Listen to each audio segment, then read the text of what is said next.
Alrighty then, liebe Leute, und damit ein herzliches Willkommen zu einer neuen Folge Shakes and Fidget mit mir und Basti.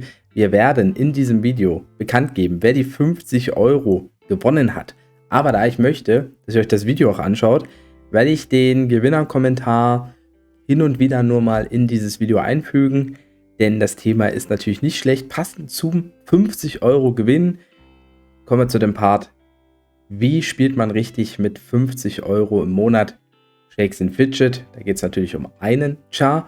Ich habe das Ganze schon mal für 10 Euro und 25 Euro gemacht. Jetzt sind die 50 Euro dran und wir werden uns natürlich mit einer langfristigen Spielweise beschäftigen. Das heißt, wir werden jetzt nicht speziell auf den Serverstart eingehen, denn da hat man natürlich viel großes Potenzial, auch mehr Pilze auszugeben, wobei man auch straight spielen kann. Das heißt, die Tipps, die ihr hier hört, könnt ihr natürlich auch zum Serverstart anwenden.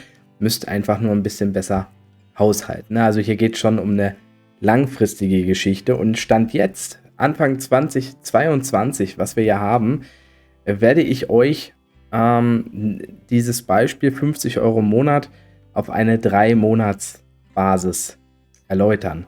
Und vielleicht wisst ihr auch schon warum, aber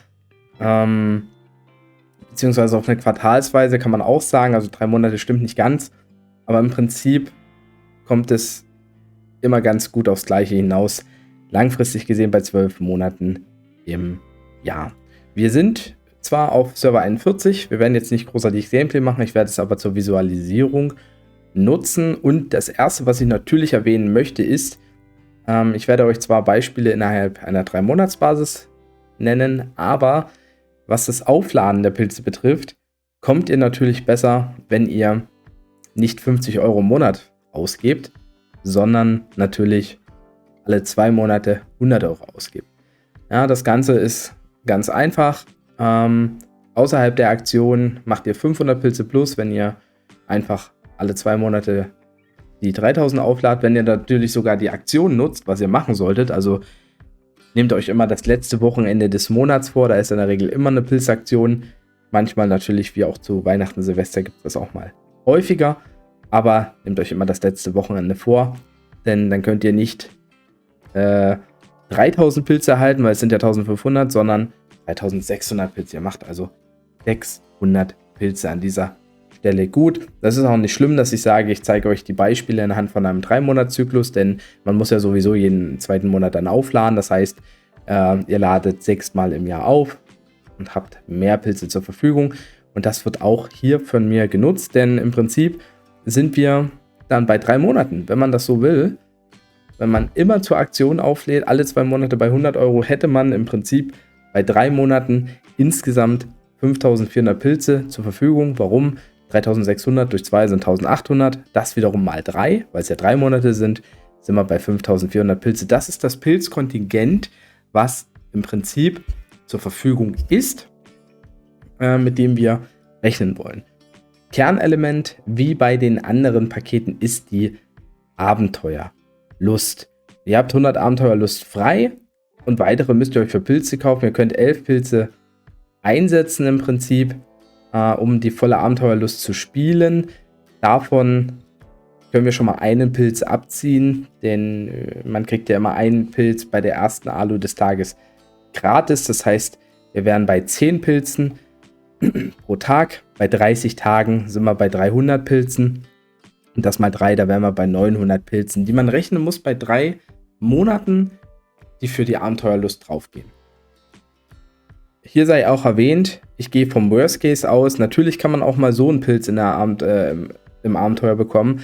Zur Kalkulationsrechnung jetzt gehen wir aber mal vom Worst Case aus, damit man einfach weiß, woran man ist.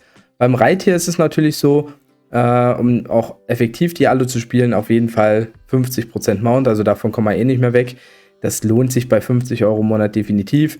Es kostet im Prinzip 25 Pilze pro 14 Tage, das heißt, ich habe jetzt hier das Ganze mal 2 gerechnet im Monat, da kommen wir auf 50 Euro, auf 50 Pilze, sorry.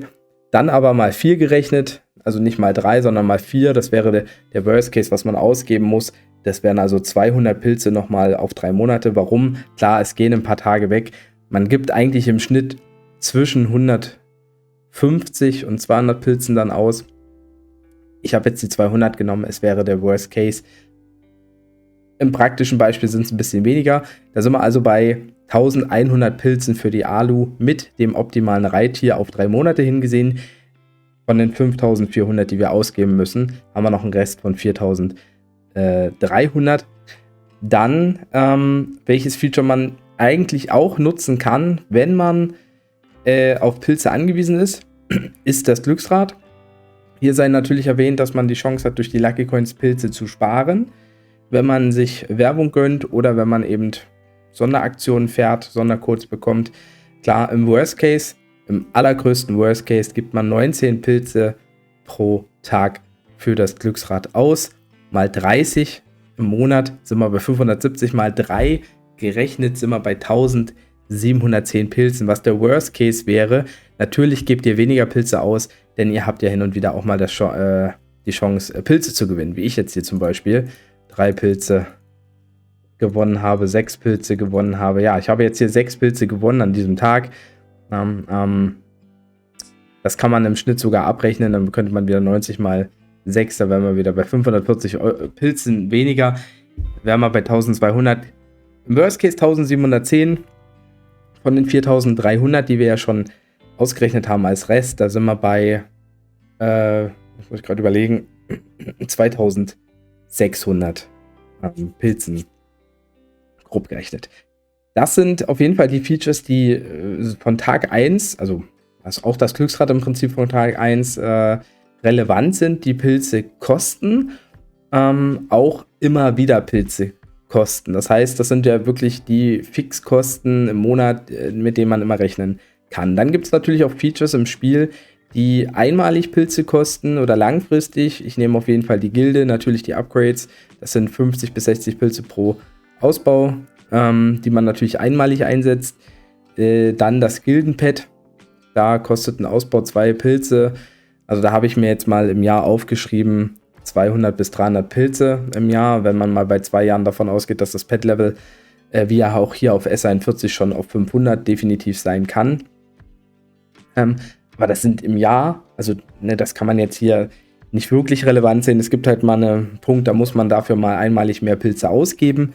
Aber das kann man jetzt nicht auf eine Monatsbasis nehmen und deshalb habe ich auch den Serverstart rausgenommen, weil klar muss man da vielleicht für Sammelalbum mehr Pilze ausgeben, für Dungeon Tries mehr Pilze ausgeben, wobei man das nicht machen muss. Man kann das auch versuchen, straight zu spielen, im Rahmen zu bleiben, dass man auch sagt, ich will zum Serverstart nicht mehr als diese 50 € im Monat investieren, muss dementsprechend bei SA-Angriffen auf die Free Tries gehen, genauso wie bei Dungeon Tries auf die Free Tries gegangen werden kann. Und natürlich zur Hilfe kann man sich den Dungeon Simulator nehmen. Was also machen wir jetzt mit den restlichen Pilzen, die wir ja noch haben? Ich habe mir hier mal aufgeschrieben, rechnen wir mal mit 2700 Pilzen, die man innerhalb von 3 Monaten auf jeden Fall noch zur Verfügung hätte, wahrscheinlich sogar mehr. Welche Features kann man so sagen, lohnen sich am meisten? Ja, natürlich, ich habe jetzt Petfights. Also Petfights sollte man eigentlich, wenn es geht, keine Pilze nutzen. Wenn man über App spielt, ist es ganz nutzbar. Wir haben die Festung. Natürlich kann man hier Pilze ausgeben. Bietet sich zum Serverstart vielleicht an bei den ersten kleineren Ausbaustufen, dass man da ein paar Pilze investiert. Aber ansonsten bei 50 € im Monat lohnt sich das eigentlich nicht, weil ihr könnt zwar skippen, dann müsst ihr aber auch wieder mehr Ressourcen haben, um wieder einen Ausbau voranzutreiben.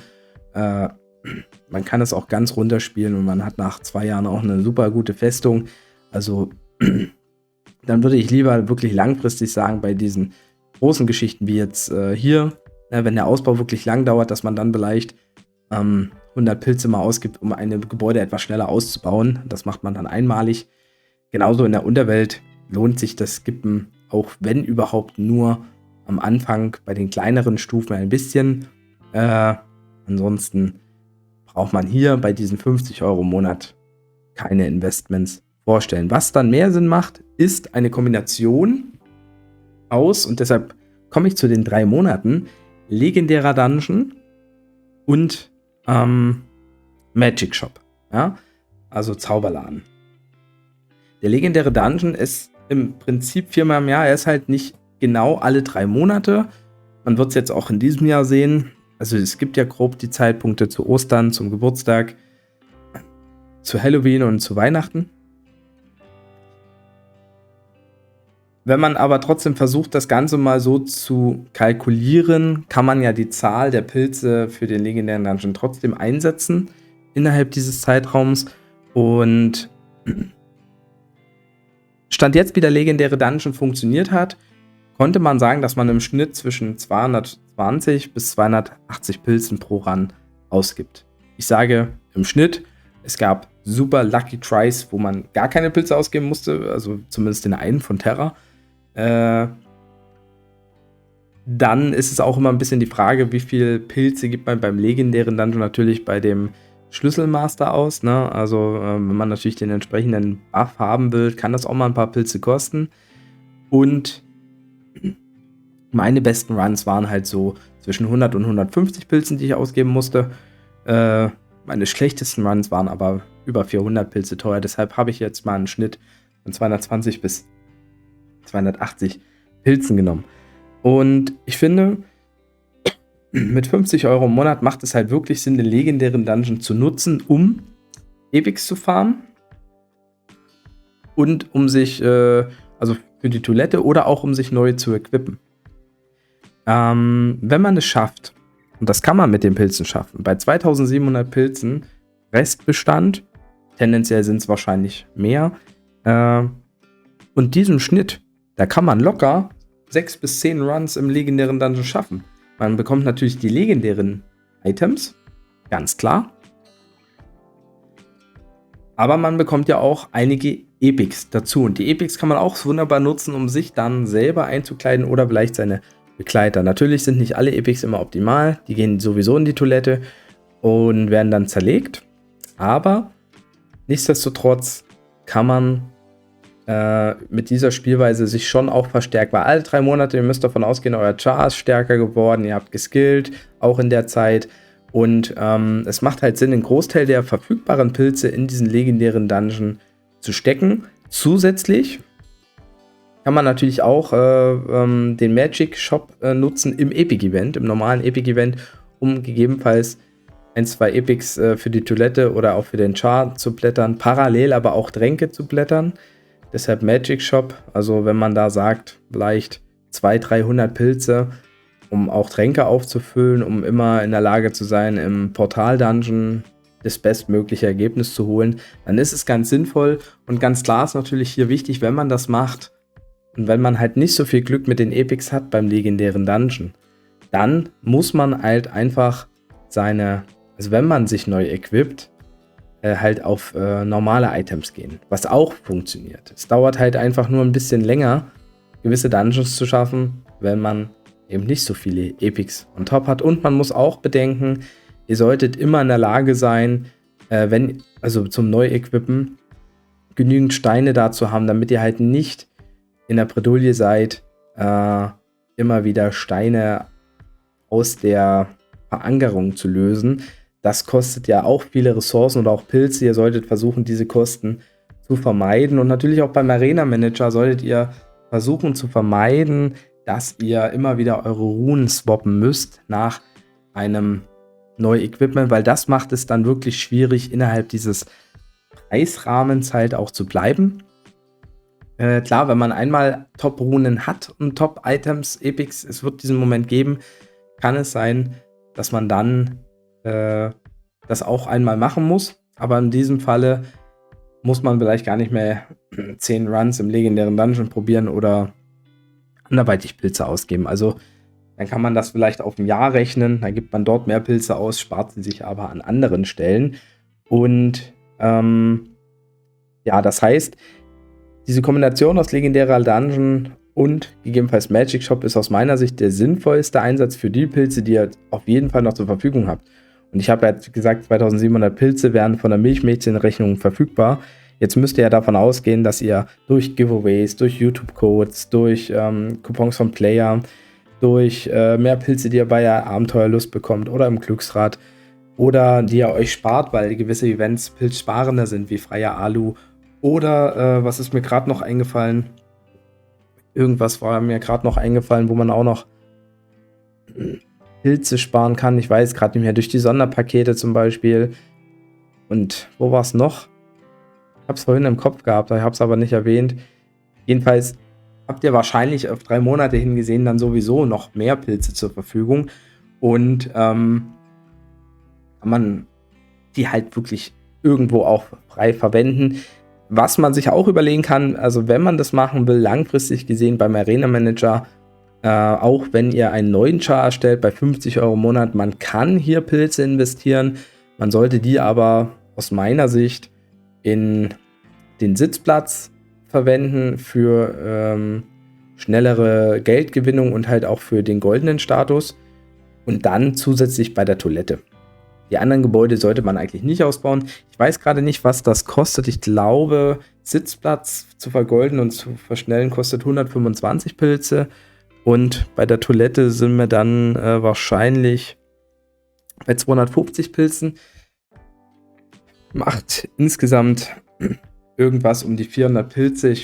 Das muss nicht genau stimmen, aber das sind halt einmalige Kosten. Und warum sind das die Gebäude? Also der Sitzplatz macht es euch halt einfacher, überhaupt mal Geld und irgendwann mal Runen zu generieren, damit man die Toilette überhaupt irgendwann freischalten kann und dann, wenn man das passende Angebot kriegt, die Toilette halt auch ausbauen kann. Die Toilette macht 50 oder mehr Prozent eures gesamten Einkommens beim Arena Manager aus. Deshalb macht es nur Sinn, das erste Gebäude auszubauen, damit der Anfang nach einem Opfern halt ein bisschen schneller vorangeht. Und die Toilette macht dann eben Sinn, weil ihr doppelt so viele Ressourcen bekommt, wenn ihr nur das Gebäude ausbaut, als wenn ihr alle anderen Gebäude auch ausbaut. Also ich verfahre auf vielen Servern ähnlich. Ich nehme dann meistens noch hier das Monster mit. Das macht auch nochmal ein paar Prozent mehr aus, aber ich habe noch auf keinem Server überhaupt platiniert. Aber mit 50 € im Monat, wie gesagt, wenn man Arena Manager spielen will, lohnt sich das. Also nicht skippen, sondern auf die Sitzplatz und Toilette gehen. Also, oder man lässt den Sitzplatz weg und nimmt nur die Toilette, dann dauert es aber halt länger. Oder ihr nehmt halt den Popcorn-Stand, dann müsst ihr aber gerade beim Opfern auch ein bisschen mehr auf Zack sein. Sowieso. Müsst ihr bei 50 € im Monat auch auf Zack sein, wenn ihr trotzdem so optimal wie möglich spielen wollt, dass ihr bei den ganzen anderen Features halt Zeit investiert und auch die zeitlichen Abstände einhaltet. So, habe ich jetzt noch irgendwas vergessen? Mir ist immer noch nicht eingefallen, wo man hätte noch Pilze generieren können.